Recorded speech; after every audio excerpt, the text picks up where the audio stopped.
करते हुए अपनी जान गंवा बैठे हैं। बहुत स्लो चल रहा है काम, अब 1 साल में हो जाएगा बोलते हैं लोग। फायदा तो होगा ना जरूर, 2 से 4 हो जाएगा ट्रेन, भीड़ तो बहुत कम हो जाएगी और मरने का जो सिलसिला है वो बहुत कम हो जाएगा।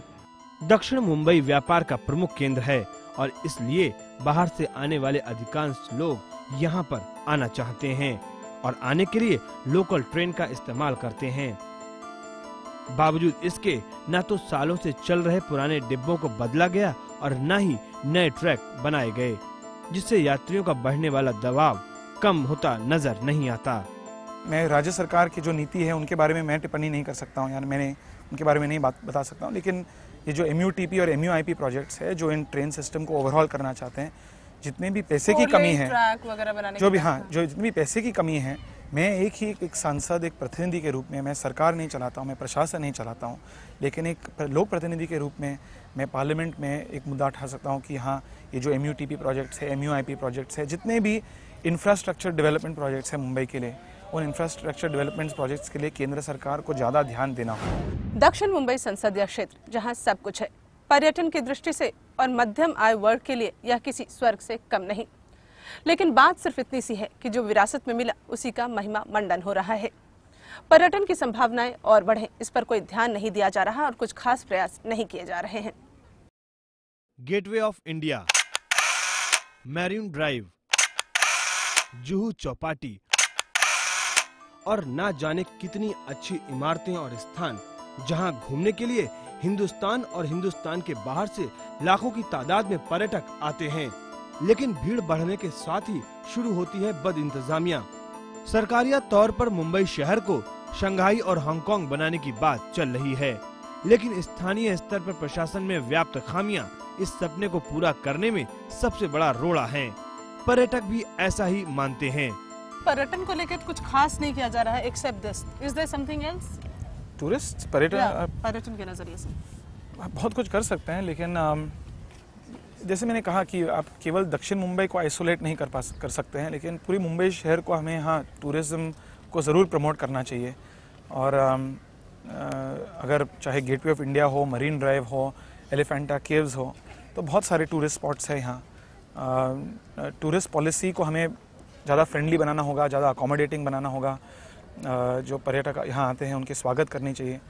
और somebody has to take steps. No, I think the state government and central government are working to do this. यहाँ पर oldest park of city of Bombay है, जो लंदन का सेंट्रल लंदन है, सेम सेंट्रल जनरल लंदन जैसा scheme यहाँ है।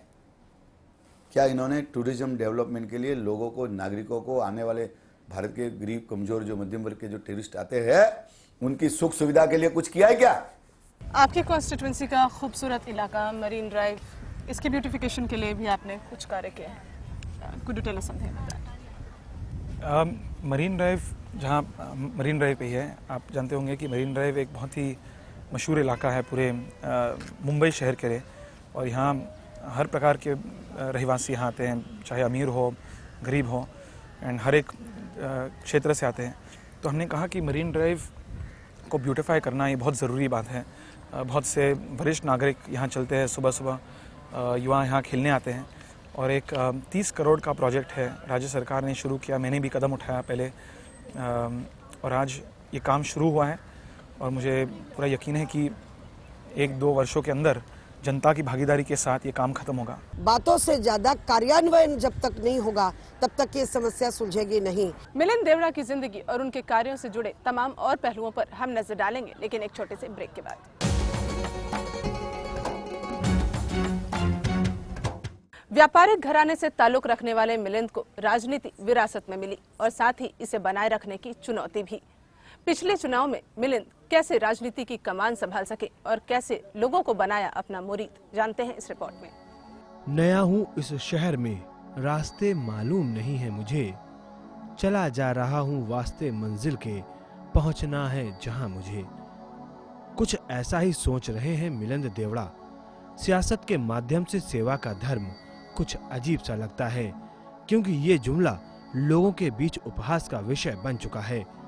लेकिन मिलिंद ने लोगों के बीच अपनी उपस्थिति दर्ज कराकर लोगों को इस बात का एहसास दिलाया कि वो उनके लिए ही हैं। सिर्फ वायदे नहीं, बल्कि वायदों पर अमल, ये चीज मिलिंद को कुछ खास बनाती है। चुनाव के दौरान उन्होंने किसी बड़े आश्वासन से लोगों को भ्रमित नहीं किया, बल्कि सीधी सपाट भाषा में अपने लिए ये कहकर वोट मांगे कि मैं आपके लिए काम करूंगा, और यही साफगोई लोगों को पसंद आई। पूरी मुंबई में बंद पड़ी कॉटन मिलों के कारण हजारों स्क्वायर फीट जमीन बेकार पड़ी है, जिसका कोई उपयोग नहीं हो पा रहा है। दक्षिण मुंबई में भी कई मिलों की जमीनें बेकार पड़ी हैं। इस मुद्दे पर विवाद कई तरह के हैं। बंद हुई मिलों के जो मजदूर आज की तारीख में बेकार हैं, उनका कहना है कि इन जमीनों पर कुछ ऐसा हो कि उनको रोजगार मिले और उनकी जिंदगी भी संवर सके।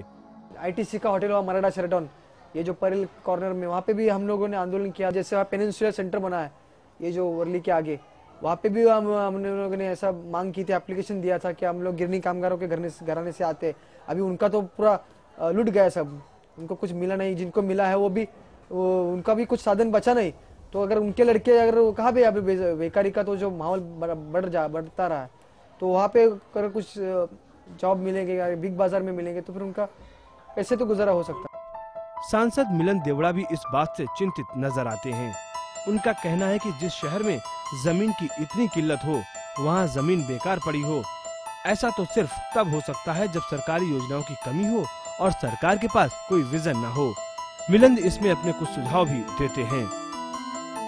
बिल्कुल, और जो मिल ज़मीन है, कम से कम 600 एकड़ मिल ज़मीन है पूरी मुंबई शहर में।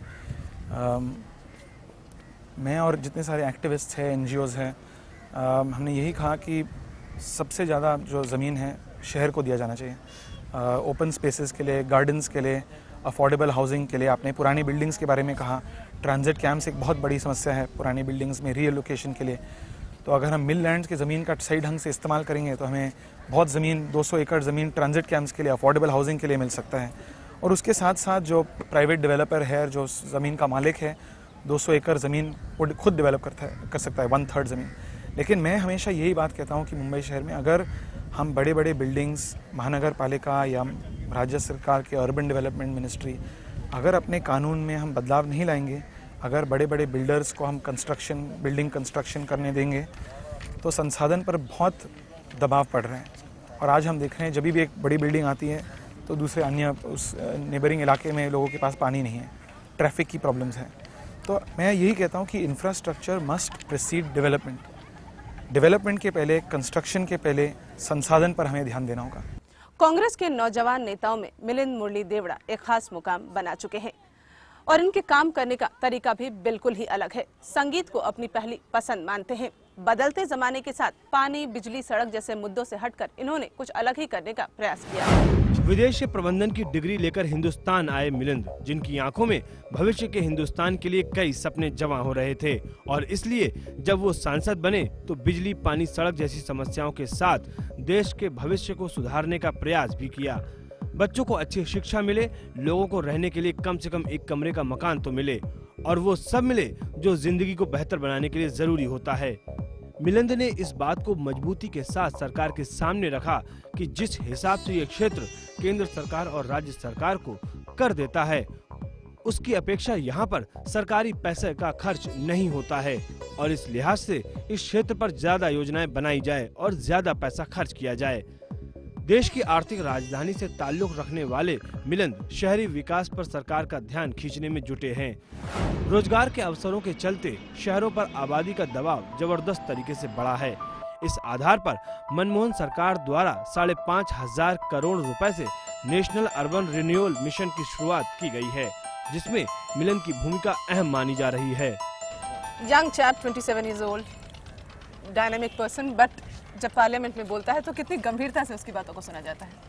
काफ़ी गंभीरता से। मैं कह सकता हूँ, बड़ी खुशी से कह सकता हूँ कि पिछले 1.5 वर्षों में मुझे कई बार मौका मिल चुका है कि मैं पार्लियामेंट में मुद्दा उठाऊं, और जब भी मुझे एक अपॉर्चुनिटी मिला है कि किसी विषय पर भाषण देना, तब बहुत सारे जो बुज़ुर्ग नेता हैं कांग्रेस पार्टी के या सरकार के, हमेशा उन्होंने तारीफ़ किया। उन्होंने कहा कि आप ठीक ढंग से बोल रहे हैं, आप सही ढंग से मुद्दा उठा रहे हैं, काफ़ी प्रोत्साहन देते हैं।